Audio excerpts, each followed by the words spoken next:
We are now 4 weeks through the 2019, easy for me to say, huh? 2019 NFL season. This time goes quick, and the older you get, the quicker time goes by. But nonetheless, I'm here. Get used to it. Let's take a look back at week 4 of the 2019 NFL season. And we'll start off on Thursday night where Jordan Howard's 3 combined touchdowns and Carson Wentz's 3 total touchdown passes helped lead the Philadelphia Eagles to a nice road victory over the Green Bay Packers 34-27, handing them their first loss of the season. Marcus Mariota and A.J. Brown combined for a couple of touchdowns, and the Tennessee Titans get back to 500, beating the Atlanta Falcons in Atlanta 24-10. And you look at the Falcons now and you say, uh-oh, this ain't looking good. The Patriots' defense and special teams really carried the day. Josh Allen had 3 interceptions. Patriots beat the Bills 16-10 in a battle showdown for first place in the AFC East. Who'd have thunk it, huh? Ooh, my goodness. Patrick Mahomes goes without a passing touchdown, but the Chiefs get 3 touchdowns on the ground, 1 from LaShawn McCoy and 2 from Damian Williams, and they have just enough in the tank to beat a game and good Lions team in Detroit 34-30. The Raiders rebound from last week's embarrassing loss to the Vikings, show up well in Indy, take the Colts to the woodshed and beat them 31-24 as they get ready to go to London to face off against the Bears. The Miami Dolphins had a lead. Ain't that some stuff? Into week 4 of the season, they finally had a lead. It didn't last long. The tank is still on. Don't worry about it. The tank is still on. Chargers do enough. In the last 3 quarters, they go on to win 30-10 and most notably cover the spread. It's finally Dwayne Haskins' time in Washington. It took Jay Gruden long enough. Didn't make a difference. The Redskins stink. Daniel Jones had a couple of turnovers, but also had a couple touchdown passes. Giants now, winners of 2 in a row, dominate the Redskins and win 24-3. Nick Chubb turned the Ravens' run defense into birdseed. He really did. He was incredible on the day. Just 3 touchdown passes, over 160 yards rushing. Browns with an impressive road victory, win 40-25 and kind of change the narrative a little bit potentially about the AFC North. The Carolina Panthers did not get a good performance out of Kyle Allen. A few sacks, a few turnovers. Nonetheless, the Panthers' defense stepped up and they stopped Deshaun Watson and Nuke Hopkins cold. Panthers win their second in a row, 16-10. Jameis tried to Jameis, but he had a hell of a game nonetheless. 385 yards, 4 touchdown passes, and the Bucks win a shootout over the Rams in Los Angeles, 55-40. 55-40. Jared Goff is getting outplayed by Jameis Winston. Chew on that for a minute. What's that say about Jared Goff? And all the money the Rams just gave him.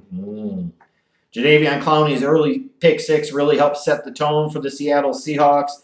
They go on and have an easy victory over the Arizona Cardinals, 27-10. Even in a game where Larry Fitzgerald makes NFL history, becomes number 2 all-time in receptions. Incredible career. Shame he has to sit there and play out the string on a really bad, crappy team, and my dogs outside the room even agree with that. A depleted Bears defensive unit really stepped up and dominated, got big performances out of guys like Nick Williams and Nick Kwiatkowski. The Fighting Knicks did Kid Cousins and the Vikings in. Bears win 16-6, and Daniel Mania's about to go worldwide in London, dude. Leonard Fournette rushes for 225 yards. Gardner Minshew provides some more late-game heroics. And all of a sudden, here come the Jacksonville Jaguars. Help to keep Vic Fangio and the Broncos winless. Jaguars win 26-24. Will Lutz kicks 4 field goals and leads a total team effort for the Saints. I guess you could call that. It's kind of ugly. But hey, you know what? Without your franchise future first ballot Hall of Fame quarterback, you've won 2 games in a row against quality game opponents. Saints on Sunday night beat the Cowboys 12-10. They're a serious contender. On Monday night in a game I can't imagine too many watched, the Steelers rattled off 27 unanswered points, get their first win of the season. Yeehaw! And they win 27-3. And Miami, all I got to say, the Bengals are coming. They might not be down to your depths yet, But by God, they're trying to fall in the same abyss of the ocean that you are. Bengals are 0-4. Oh, good Lord. Is it going to get any better for them? The answer is no. Your biggest winners and losers of the week. I'll start off with the winners, the Philadelphia Eagles. It's always tough on quick turnarounds. Go Thursday night on the road, especially against a good opponent. They went into Lambeau and they won. The Eagles really needed that win, and they got it. My Chicago Bears, you have to classify them as winners of the week. You already were without Bilal Nichols and Akeem Hicks, and then you find out that Roquan Smith's not going to be there due to personal issues. First drive of the game, down goes Mitch Trubisky with a dislocated non-throwing shoulder. And all the Bears did was kick the hell and dominate and impose their will on the Minnesota Vikings. And now they sit at 3-1 in a first-place tie with Green Bay in the NFC North. And you feel a lot better about the Bears now. And then you look at the Tampa Bay Buccaneers. I'm not sure if they're the best team in the AFC South just yet, because they still got shredded defensively. They give up a lot of points. But Shaq Barrett is the early season defensive player of the year beyond question. Jameis Winston just threw for 385 yards and 4 touchdowns. And all of a sudden you look at the Bucs and you start to wonder, hey, that division could potentially be wide open. Maybe they could give the Saints a little bit of a run for their money. Who knows? Your biggest losers of the week.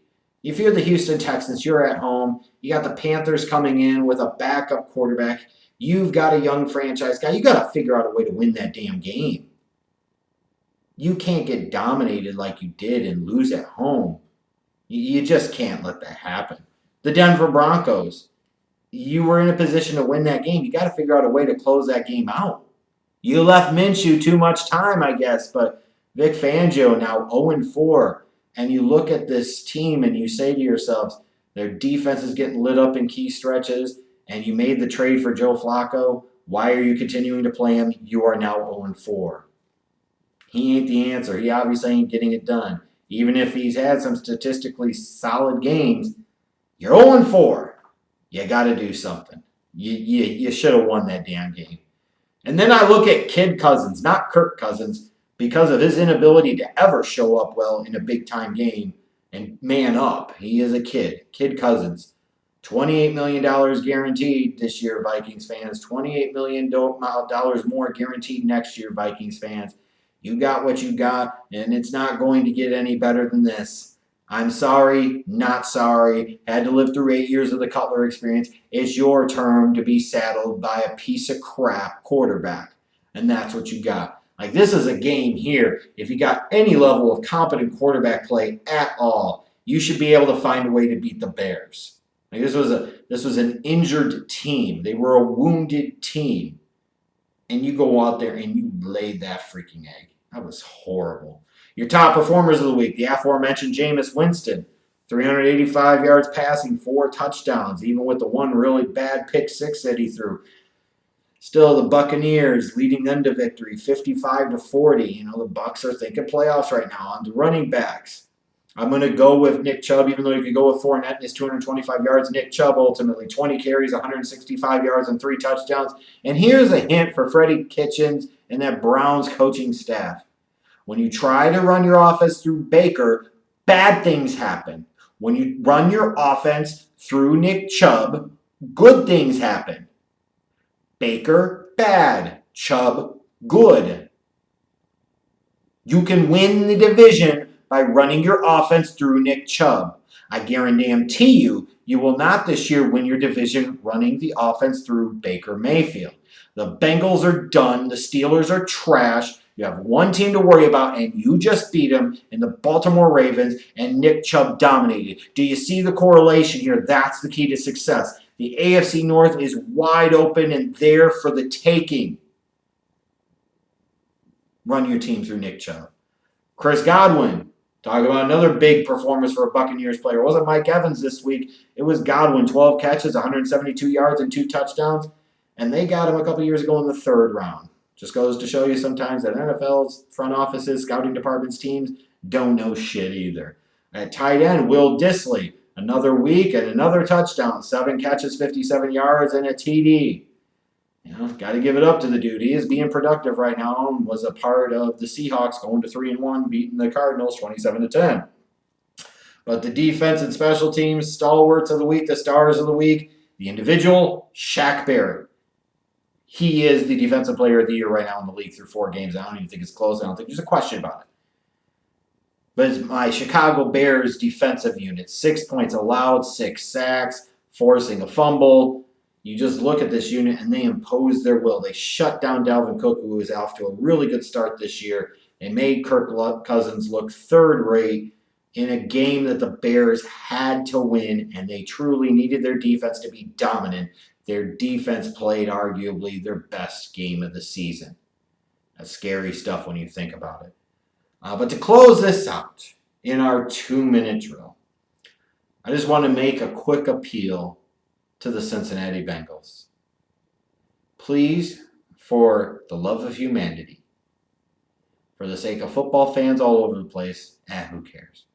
For the sake of A.J. Green, though, and all that A.J. Green has given you as a player for the past 8+ seasons, please do not waste the peak years remaining of his career on this crap team for this crap organization. He has earned better. He deserves better. He's been a quiet, humble, team-first type of guy all these years. It's bad enough he had to play all these years with Andy Dalton as his freaking starting quarterback. He still went out there and been a multiple-time Pro Bowler and potentially someday a future Hall of Famer. You're at a point in time in your organization's history, though, that you are trash. There is no denying it. You are trash. You know it. Everybody else knows it. So why would you want the stink of what you are now to rub off in any way, shape, or form on A.J. Green? Do the young man a favor, please, Cincinnati, and trade him to a contender. Give him a chance to compete for a ring.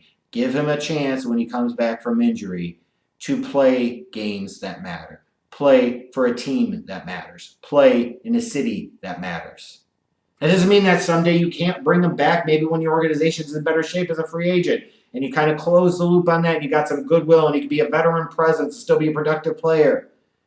You could still do that someday, but right here, right now, it was sad when you saw A.J. Green on the sidelines on that Monday night game, and some of the reactions he had as the game's going along. You just have to look at it and you say, God damn, man, you can't subject that guy to that any longer. He's given you 8+ good years. It's time to do the right thing by A.J. Green and not wait till later. Do it now. Trade his ass. Show him the respect he has earned and deserved, and get him to a title contender immediately.